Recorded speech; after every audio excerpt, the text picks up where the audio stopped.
వాక్యములను వినిచినటువంటి నా ప్రియమైన సహోదరి సహోదరులకు దేవుని నామంలో వందనములు తెలియజేస్తున్నాను. ఈ దినము కూడా మనము who is the creator of this universe, what are the verses from the Bible which can prove it అనే విషయాల్ని చూసుకుందాము. దానిలో భాగంగా కొన్ని వర్సెస్ విందాము. మొదటిగా Isaiah chapter 55 verse 6.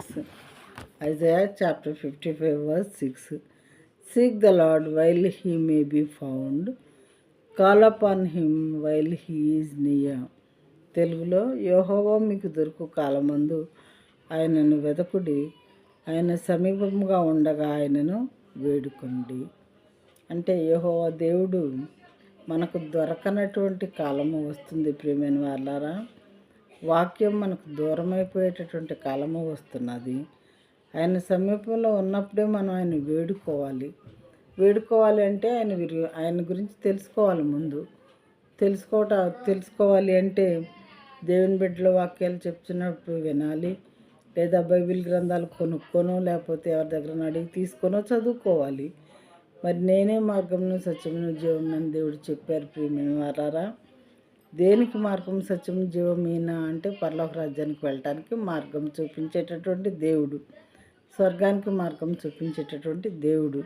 కాబట్టి ఈయన గురించి మనం మరి దొరికే కాలంలో కానీ వెతుక్కోకపోయినట్లయితే, ఆ తర్వాత ఒకసారి సంఘం ఎత్తబడి దేవుడు వచ్చి దేవుని బిడ్డలని తీసుకొని పోతే అక్కడి నుంచి వాక్యం కరువు అవుతుంది, చెప్పేవాళ్ళు కూడా ఉండరు.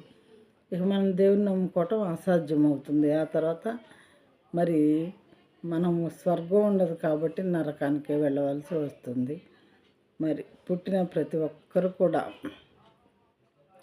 స్వర్గము నరకం అనేవి చనిపోయిన తర్వాత ఉంటాయనే విషయం తెలుసుకోవాలి.